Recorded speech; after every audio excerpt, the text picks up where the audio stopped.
I mean, I'm on a Peloton bike, and so I just have like whatever it comes with. It's just a big fat saddle that's just cushy, like not a performance saddle at all.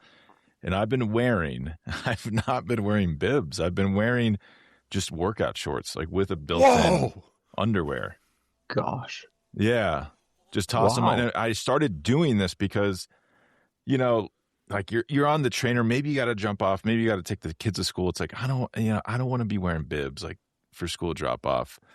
And so it's like, I'll just wear these workout shorts and boom, I can go out it gives me optionality, mobility. And I've just kept doing it. So a lot of times on the trainer, I'm just shorts. This is Andrew Vontz, and you're listening to Choose the Hard Way, the show about how hard things build stronger humans who have more fun. Humans like you. This episode is a thrilling recap of the Abandon Your Family 30,000 challenge with Spencer Martin of WeDu, Peacock, and the Beyond the Peloton newsletter and podcast, which I co-host, Jonathan Kaplan of the Riding With newsletter and United States of Sweat fame, and special guest Paul Redmayne in the UAE, a 4-time outdoor Everester who drops a shocking secret about the saddle on his Zwift bike that you simply won't believe. Choose the Hard Way is brought to you by blockchain.com. Over $1 trillion in transactions have already been trusted to blockchain.com. See what it can do for your financial journey at blockchain.com today. When I ride the Lauf Segla gravel bike and the Utald all-road bike. Why? Well, because they're comfortable, they're fun, they're fast, and they're super cool. Go to laufcycles.com to get your Lauf today. Scripted is out, real is in. The communication landscape has changed. That's why I built my consultancy, One Real Voice, where I provide strategic guidance and coaching to select senior leaders ready to master the art of high-stakes communication in complex, dynamic contexts, internal and external. You can DM me at HardwayPod or just reach out to hello@onerealvoice.com when you're ready to be great. Hit 5 stars, please, and subscribe wherever you listen and watch. And to help make this podcast possible, please consider becoming a paid subscriber to my Substack, alwaysthehardway.substack.com, or just search for Choose the Hard Way on Substack. Thanks for listening. It's a big day. We've reached the conclusion of the Abandon Your Family 30,000 for everyone who's been following along. And we know it's hundreds of thousands of cyclists around the world. They're on Zwift, they're on MyWhoosh, Ruby. They're clogging the pores over at Training Peaks Virtual. Abandon Your Family 30,000. It's an Everest plus a week. 30,000 vertical feet, grueling vertical feet in your garage or other location where you sweat indoors. Or if you have the luxury of riding outside, those are outdoor feet. This comes after the Abandon Your Family 500 kilometers in 7 days between December 15th and 25th, 2025. I feel like it was a long time ago when this triumvirate of challenges began. A brave few souls took on the Abandon Your Family 10-pack, 10 races between Christmas and New Year's. And then finally, the crown jewel of the Abandon Your Family series, the Abandon Your Family 30,000. And we do, of course, have the Abandon Your Family live experience coming up soon in Tucson. I'm here with we have 2 other completers. I completed it. And then we have Jonathan Kaplan, Jonathan, perhaps you could explain at the outset here why you made the decision to spend a bit more time with your family and not complete the challenge. I got the worst of both worlds. I didn't spend more time with the family and I didn't finish it, but I just couldn't do it. I just could not do it. We'll think about whether to continue to have you within this circle of trust, Jonathan. Not really the attitude we like to project out into the world, the do anything, whatever it takes, however much time I have to be in that garage, kind of lacking that level of total commitment. But we do want to support you during this dark hour. And just at the outset, did you consider spending a bit less time in the Normatec boots down at your luxury health club and a bit more time on the bike? I should have done both. I think what I needed to do to finish was another 20 to 30 minutes a day. And on Sunday, I could only spend an hour on the bike, or I chose to spend just an hour on the bike, so I fell behind. But I rode more than last year, so, I'll take it for what it is. Yeah, this is one of those situations where a software as a service company tells you, hey, it's just the cost of a large Starbucks cappuccino, which they do have a large cappuccino at Starbucks. It's just a large Starbucks cappuccino a day. You have to put in that time, compounding returns. I also want to point out we have a very special guest with us today, Paul Redmayne. Paul is joining us from Dubai, and Paul actually was the first this guy, he's so on the ball that he completed the Abandon Your Family 500, I believe, 2 or 3 days before it ended, because he started 2 days in advance of the official challenge based on a false flag that I projected into the world. I declared, I believe, misinformation. January 7th, I believe, start date. Spencer, I think you called me out on this, right? Yeah, I think it was January 7th is what you said. But we were all confused. I probably would have started early too, but I wasn't home. So it worked out for me. Sorry, Paul, about that. Yeah, no. Well, I was probably going to have to go to Hong Kong, so I thought, well, this actually works. So if I do the 7th, then it gets it out of the way. So contrary to you, Jonathan, I started big, started early, and just to get it out of the way.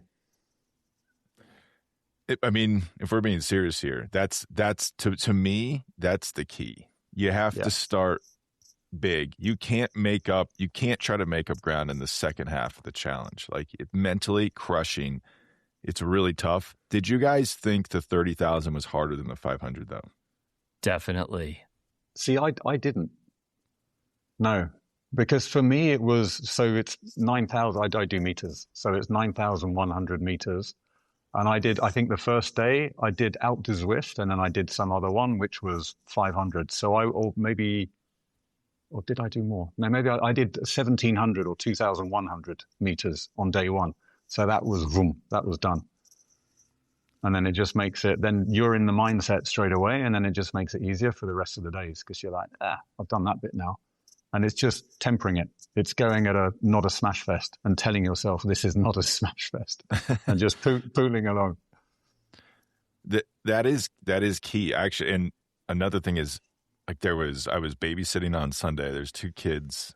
One, like, my son was having a play date, and they were watching me on Zwift on the big screen. And his friend is probably, I would say, the best 5-year-old athlete in the country. This guy, he rarely misses on a 10-foot hoop, can dribble running both hand, like one hand running each hand.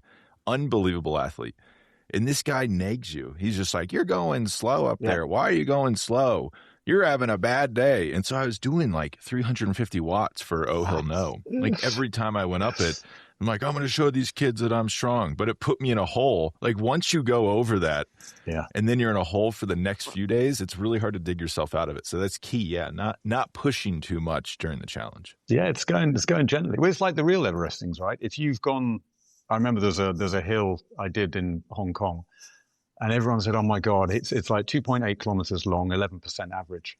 And it was 31 reps, and everyone said, "Oh my God, how can you do that? It's called the Beast. How can you do that hill? It's an absolute nightmare."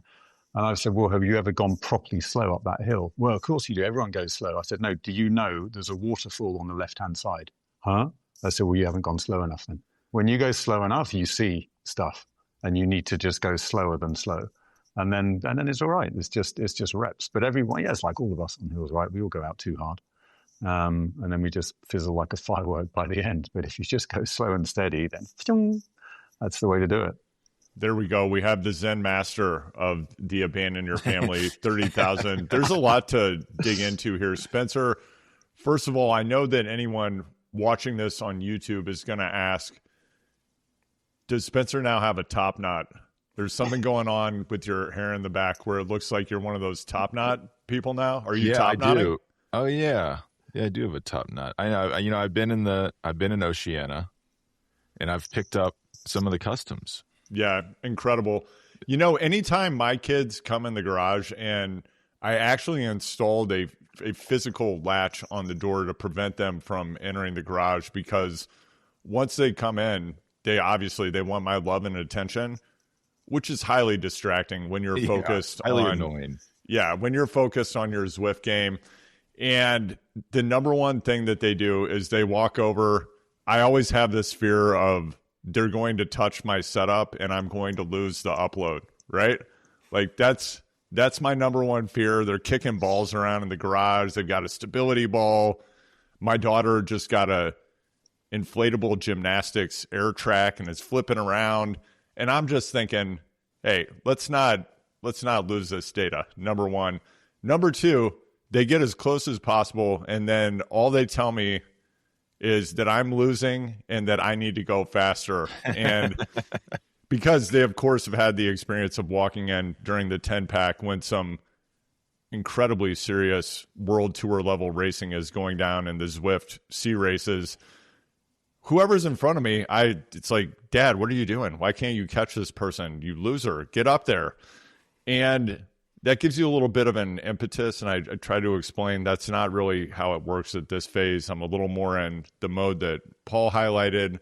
I'm taking it all in. I'm just enjoying every moment in the climb portal, looking at these beautiful 3D renderings of the grades of climbs and trying to get to the top. Paul, I do want to point out, I think that you're the only person in this challenge, and we may have other listeners out there who dove into this, a bit of a family abandonment fatigue. This challenge was not as oversubscribed as some of the earlier efforts. I have some feedback from my wife, Molly, on that I'll share later. But Paul, you, of course, could have been riding outside, correct? Yeah, but there's no hills. I have to drive for an hour and a half, and an hour and a half driving here is not an hour and a half through city. It's an hour and a half going at 140 kilometers an hour. So that sounds pretty fun. I have to drive a long way to get hills. And Jebel Jais, which is always the Queen stage on the tour of the UAE, we had rains a few weeks ago, and Jebel Jais got literally washed out. Whoa! And so that's the main hill. It's 20 kilometers, 17 kilometers at 5%. Right. So that's off games. So couldn't do that one. And then Jebel Yubir is the other one which I discovered last year. And I think they'll probably use it in the tour of the UAE at some stage. It's an awesome one. It's about 15 kilometers. It's 12% average. And bearing in mind with that, you get a descent and you hit 75 Ks an hour on the descent. And it still levels out at about 11% average. There's ramps. There's a lot at 18, 19. It's brutal, but the road surface is perfect. It's amazing. It's a beautiful climb. You got these sweeping roads, got wide roads, perfect road surface, and no traffic because there's just a military installation at the top. And completely closed road, essentially. And Paul, not at all questioning the general premise of the Abandon Your Family 500, which I love. I'm saying you could have just not done this at all because you have great riding available and really enjoyable temperatures all the time. We're just really sick people who are experiencing winter generally. Spencer, I know that I think they're installing a bubble over Boulder and some of the surrounding areas so you can just not experience weather anymore, correct? Well, the semantics of that are up for debate because yeah, it's not cold. It's not snowing, but instead of cold and snow, we just have like 100-mile-an-hour winds now all the time. So it's like I would say it's worse weather, harder to get out than it normally is. It's just unpleasant and windy. Yeah, constantly. Paul, of course, could have been outside, yet he elected to join us in this sick challenge. So thank you. Hats off, Paul. I think that it shows a level of commitment to family abandonment and this challenge that's really unparalleled. And we'd like to crown you champion of the challenge. Thank you. I got a load of stick from my ride buddies here. They're like, "Ooh, Redders, why aren't you riding? Are you still doing that online thing?" Like, yeah. See you next week, guys. Yeah. So, fantastic. I have done this outside before, and I do think it's significantly harder because the controlled environment of Zwift makes it a little bit easier. I would say for the practical, if you live a practical life, if you have a job, a family, it's helpful. you do get in incredibly good shape if you do this outside. So next year we'll all be relocating to Maui to do this in person. And what did everyone notice about the difference between this and the Abandon Your Family 500 in terms of how your body felt doing the challenge? My body felt significantly worse. Oh, it's so hard. I'm so sore today. I also played tennis last night, which I think because I had to move laterally, which I don't like to do. I'm like doubly sore. But I think with this one, I had trouble finding a good route. So I don't like to. I mean, Oh No Hill is fine. It's a great hill, but like you have to start like right away. And I think it took me to just yesterday, the Uber Pretzel 8 or whatever it's called has a pretty nice lead in. And then for me, the climb is pretty good because it's mostly 6%. And then you can go up to the radio tower. And honestly, yesterday I performed the best I had all week because I set personal records or whatever on Oh No Hill in the morning, and then when I went at noon to the radio tower was my fastest effort all week. I probably should have kept going, but I just like mentally I found it such a grind. That said, I did watch a fantastic movie, one battle after another. So good. So good. And that is the way Paul Thomas Anderson meant that movie to be consumed. Yeah, absolutely. Exactly. That's why he has that road in the, I don't want to ruin anything for people who haven't watched it. There's a road that plays a significant role in the plot of the movie. And that, of course, was designed based on Tempest Fugit. And Jonathan, I know that a lot of listeners, if I leave certain material in, are going to have some questions. I'm going to consider editing out your comment indicating that rather than sitting on a trainer in your basement or garage yesterday prior to the expiration of the challenge and after you had told us that you had given up, you went and played tennis. Is that correct? That is correct. That $54 an hour, I mean, you can't let that go to waste. You cannot let that go to waste. And you pay that whether you show up or not? Yeah. Yeah. Oh, man, we should be tennis instructors. Holy smokes. That's not enough. People probably don't show up to those. I know. You got to charge double that here. You can't. It's not enough. I want to give one shout out to Stephen Burwell from Washington, D.C., who was the first person in our group to finish at 30,000 feet on the dot. Yeah, he's clearly a great cyclist. Yeah, clearly a first timer, not knowing that someone was going to come in over the top with just a few more feet. Nonetheless, that is a completion. We'll give him that. I wanted to go back to route selection. Paul, interesting that we can tell that perhaps you're a first timer in this challenge because you rode a route initially that contained a significant amount of downhill and flat prior to the climb, which indicates that, you're a fully committed rider. The methodology that I've relied on the past several years is, I guess they just introduced Oh Hill No last year. And my method became start Oh Hill No, which I believe has maybe 10 seconds of flat or slightly downhill before going into the climb. Do the climb. Immediately when I cross the finish line, I get off, I save the ride, and then I select Oh Hill No and go back to the start. Therefore, you have zero downhill time. Spencer, of course, with the shocking revelation last year that he's often getting off the bike and stretching, hitting that Nespresso machine for a $6 flat white between climbs. Correct, Spencer? I would never drink. You can't introduce milk in the middle of a ride, but I'll get off. I'll do some bicep curls. I used to be better about. I used to do like circuit training workouts during the downhills.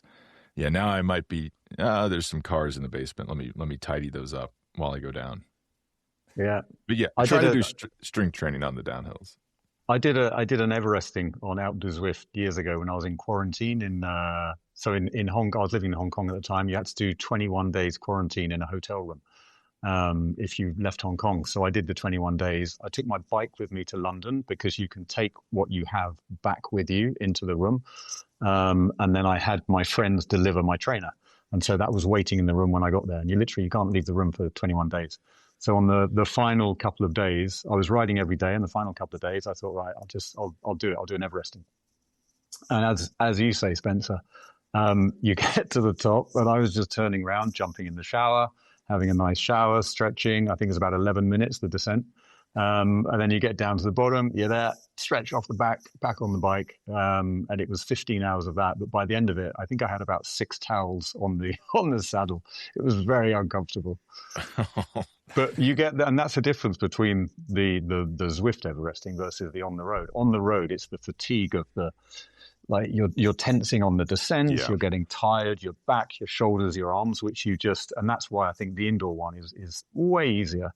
Because you're chilling on the way down, and you don't have to be hyper vigilant and super. The more tired you get, you've got a corner, you've got this, you've got to watch out for animals running across the road. You just get off, have a shower, have a stretch.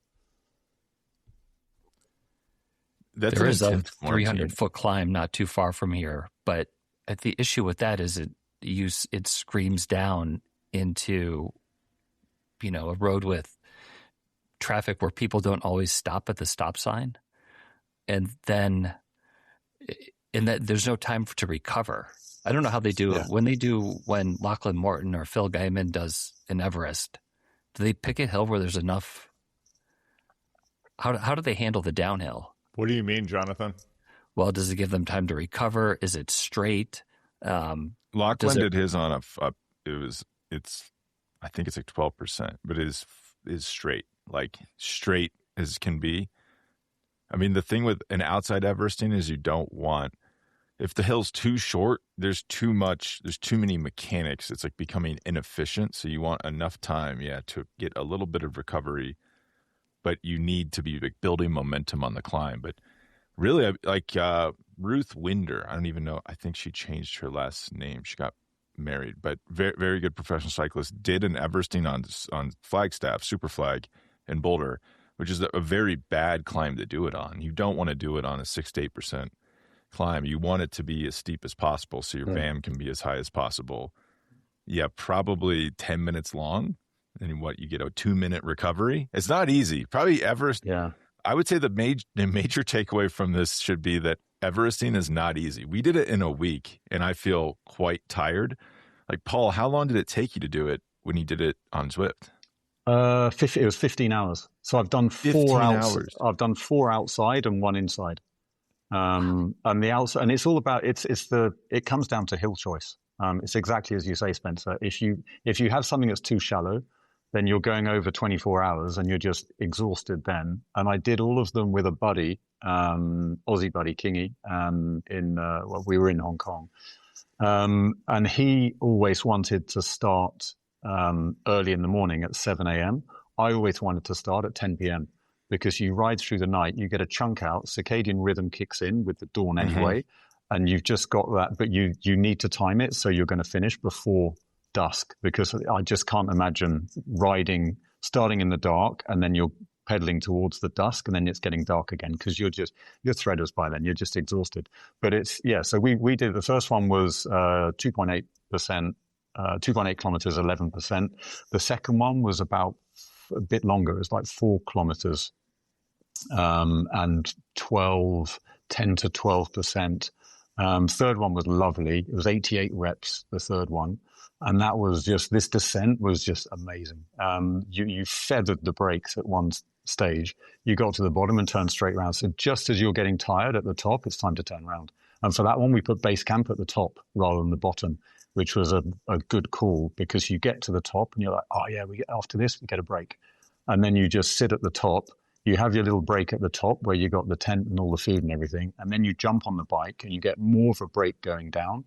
And then you turn around and head back up. So there's something, for me, there was something psychological about having base camp at the top rather than the bottom.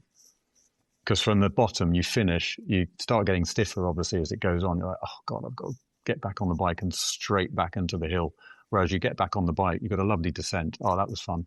Then you turn around and you can soft pedal down, so warm the legs up a little bit, and then you turn back around and go back up. I felt like we'd exhausted potentially the ways to alienate our families. But Paul, listening to you describe what it takes to do an outdoor Everesting, and I have to imagine the logistics and ops going into that on the front end. And then the recovery, I'm sure you were delightful to be around after. A joy. But yeah. you know what is funny though? So the week after you do an Everesting, you, like any hill you want, go. You will get a PB by such a long shot. You are flying. It's incredible. That does sound like a good benefit. I have to say, even yesterday when I started with the pretzel loop or whatever it's called, the first, I think it's 15 minutes where it's relatively flat, I felt so good. It felt so easy. So I can imagine that like I shouldn't say on steroids or, what have you. One thing that really bothered me. Peptides? Peptides. We talking peptides, guys? Collagen. Yep. Yeah. So I started using the Wahoo Tracker heart rate monitor. And I don't know why. I mean, I've used Wahoo heart rate monitors for forever. It really bothers me. It felt like it reminded me the material would never dry out, the sweat. It reminded me of being on the swim team in high school and college where, you're a kid and you're irresponsible and you don't dry your suits out from the previous practice. So the next day, especially, when you're growing up in the Chicago area or going to school in Maine, like those suits are cold and it sucks to put them on the next day. This is like the heart rate monitor. I felt so gross the whole time. Plus, I don't find it very reliable. And, it's one of those with the clasp is on the side. I don't know. It just bothers me. Maybe I'm totally nuts, right? I'm totally neurotic. I get it. But I don't know. What do you guys use? I actually don't wear heart rate monitors indoors because of this. Because they don't fully dry out if you do consecutive days. I have a tip for how to handle that specific issue, which Let's I'll hear go it. to. Let's hear it. Paul, what heart rate monitor were you running first? I use Magen or Magen, however you say it. I have one that I use for outside and one that I use for inside. And is it chest or arm? Yeah, chest. Okay. A couple of years ago, so Jonathan, I was using I actually, around 2012, I bought a Motorola heart rate strap, which is Motorola even a company? Yeah, that's a great question. Yeah. Can I get Chicago area company, right? Yeah. Yeah. Could I get a flip phone? Anyway, I bought that. And then what I tend to do, let's get into some of my neuroticism. Once I find a piece of equipment that's comfortable and ergonomic, so in particular, anything that's on my body, saddles, whatever the case may be, I then will buy multiple of those things and I will use them as long as possible. And sometimes I'll go find new old stock. So I bought several of these heart rate monitor straps because historically I've had the same problem. It can be irritating or chafing. It can slide down your body, I've noticed. Like a lot of them, once the elastic stretches and then suddenly you have a heart rate monitor belt that's riding on your hips as you're pedaling. About 2 years ago, I gave the Wahoo, I don't know what it's called, the one that goes on your arm. I gave that a shot because prior to that, I had tried a Wahoo chest strap and it delaminated, which I've never had happen. But the sensors actually came off of it, which that was not a great product experience. I tried the arm one and it seemed to never work. And I don't know if they had a firmware update or what happened, but about 8 months ago, I tried it again and it's phenomenal. I don't even notice that I have this thing on. It has a proprietary charging station, which drives me nuts.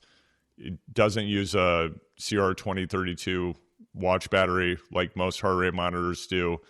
It's rechargeable, which I guess is good. Equally, I now have this proprietary charger, and if I'm traveling or whatever the case may be, it's like, oh, great. Now I have to bring the Garmin watch charger that falls out of the watch 100% of the time while charging it because it's a complete piece of crap and poorly designed, even on a $1,000 watch.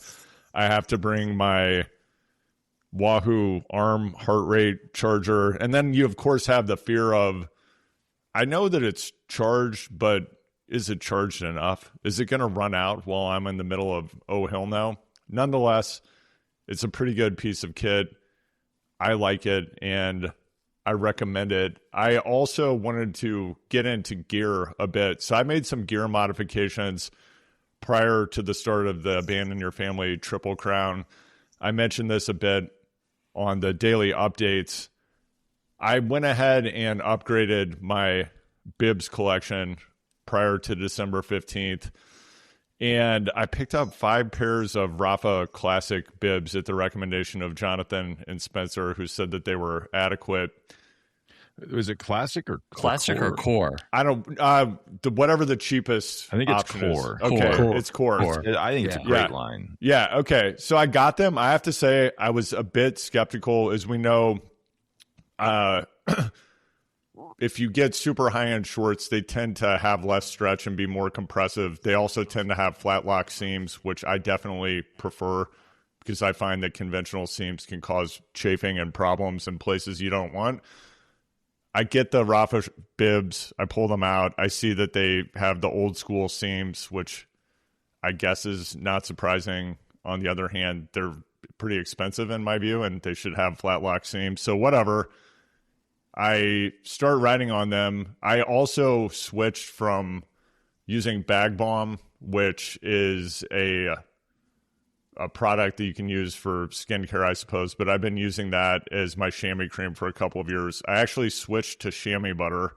Yep. And between chamois butter and the new Rafa bibs, I felt the most comfortable that I've ever felt on my trainer. And so that was phenomenal.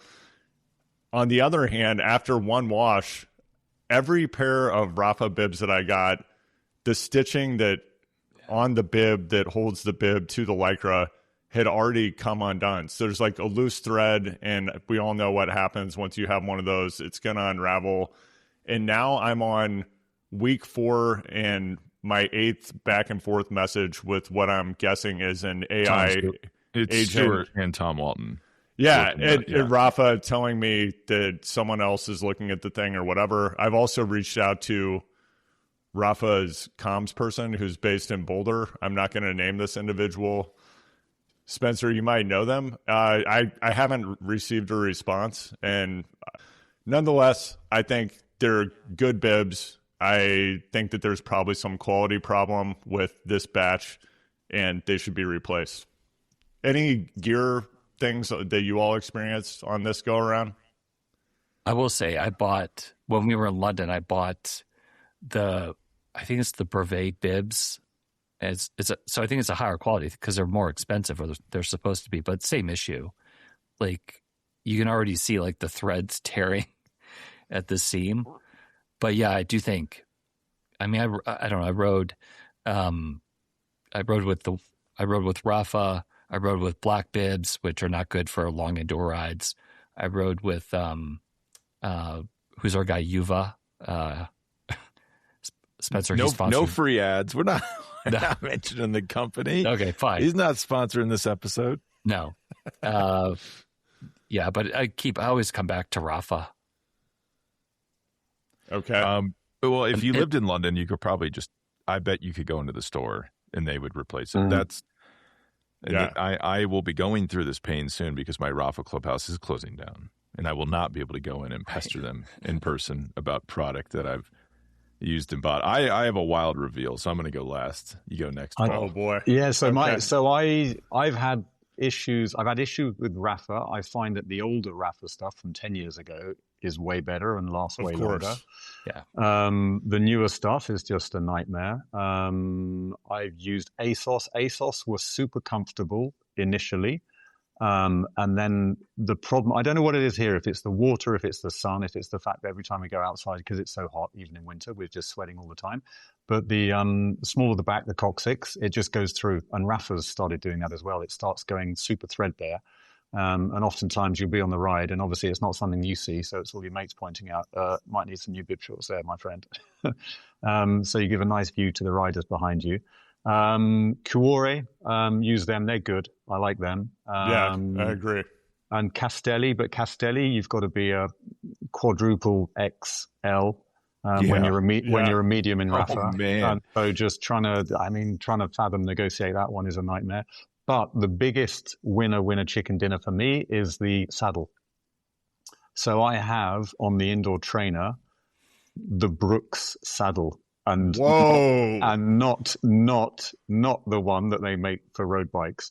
The big wicker basket Dutch bike old lady saddle. It is a game changer. A game changer. You can sit on that thing for hours. just silence, stunned silence. Silence. What a revelation. Yeah, because I picked up the Specialized 3D printed saddle the first year that it came out, which I believe it may have been the winter of 2020, because I was using a Specialized power saddle, which I have on all my bikes, and now I'm questioning whether that actually is the right choice, but I'm a decade deep and have like $1,500 of these saddles. So I don't want to change, but the 3D printed saddle was a game changer for me. What I have noticed, and anyone who has one of these saddles will experience this over time, is the degradation of the foam and the compression that you experience is ridiculous. That saddle, no exaggeration, I believe it was $500 when I bought it, when it came out. And I'm sitting on the saddle shell now. It's still more comfortable than the normal down shell. Into the saddle over time. Yeah, it also makes transferring the position from my trainer bike, which is actually my reference bike, onto other bikes that have the normal power saddle very challenging, because so much compression of that foam has taken place that I can't account for. And unfortunately, I'm one of those people with bike fit where it has to be millimeter perfect or it just doesn't work for me. Spencer, it sounds like, okay, Paul's got, I mean, that's a showstopper. The Brooks Dutch bike saddle. I'm now curious though. Maybe that's the route that I go. Spencer, it's a are you game changer? Yeah, Spencer, are you going to tell us that you're in a watch shop speed suit? Like, what are we going to, like, what do you got? A cousin of Paul's where, I mean, I'm on a Peloton bike, and so I just have like whatever it comes with. It's just a big fat saddle that's just cushy, like not a performance saddle at all. And I've not been wearing bibs. I've been wearing just workout shorts, like with a built-in underwear. Gosh. Yeah. Just toss them. And I started doing this because, like you're on the trainer. Maybe you got to jump off. Maybe you got to take the kids to school. It's like, I don't want to be wearing bibs like for school drop off.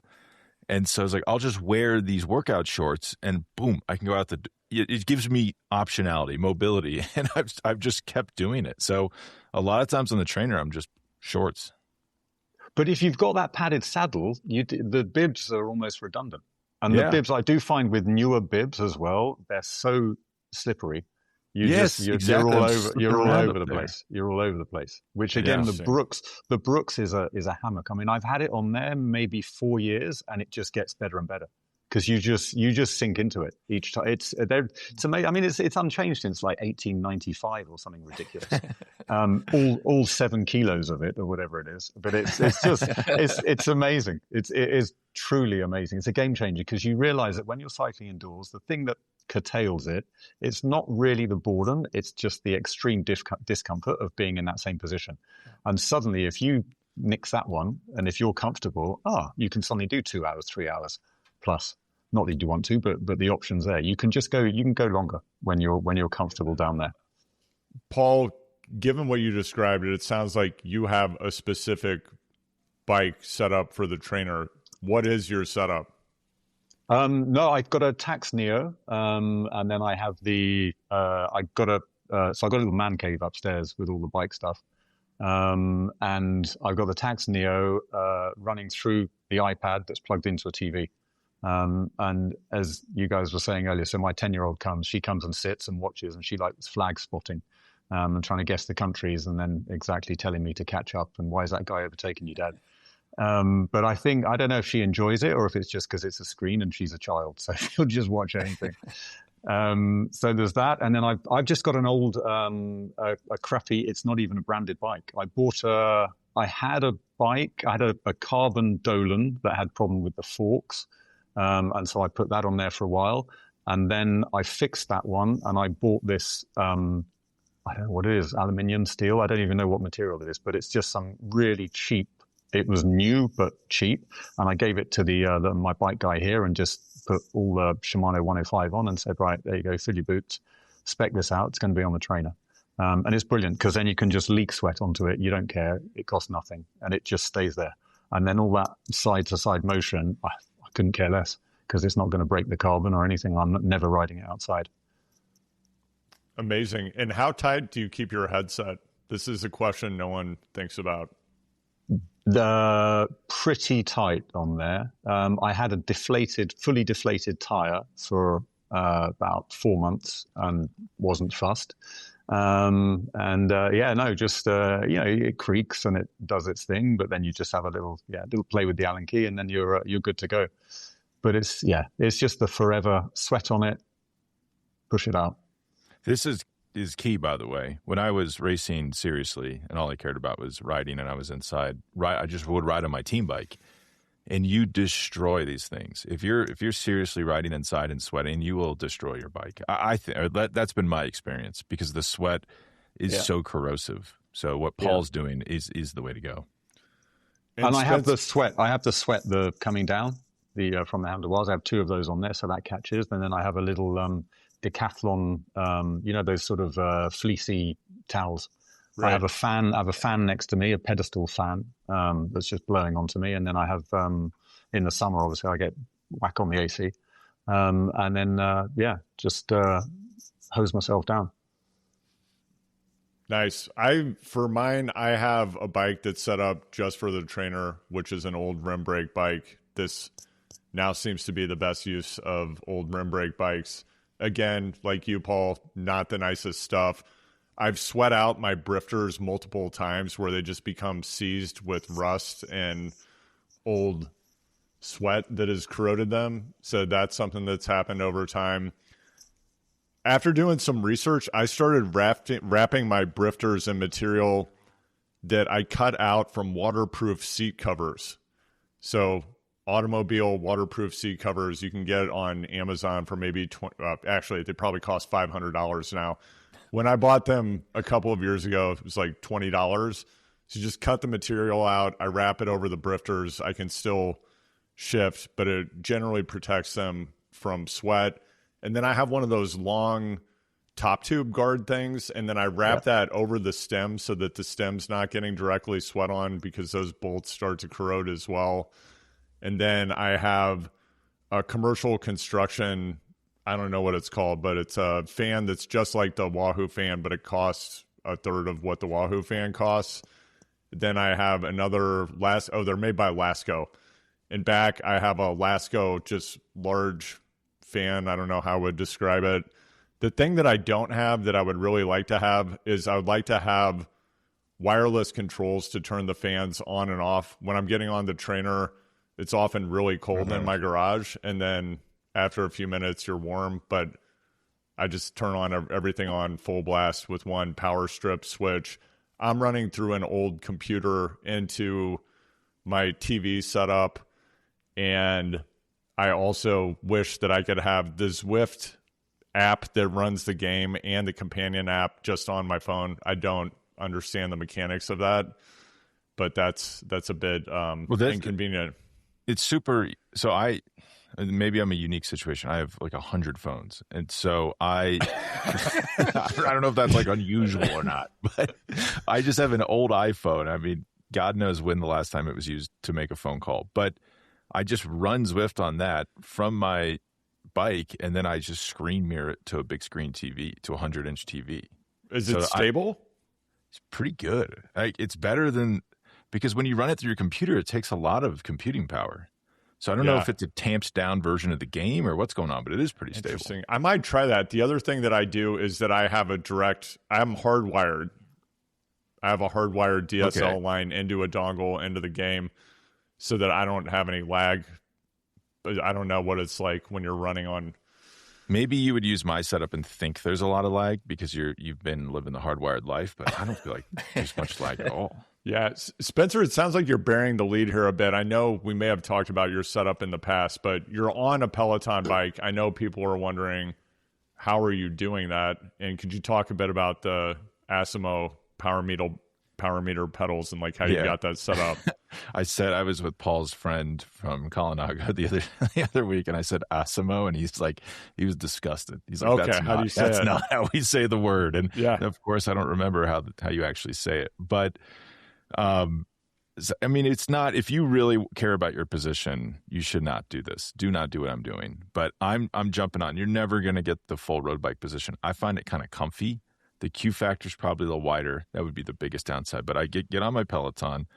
We're not allowed to have it. I couldn't negotiate 2 stationary bikes that are in the same space at all times. So we had to choose one, chose the Peloton.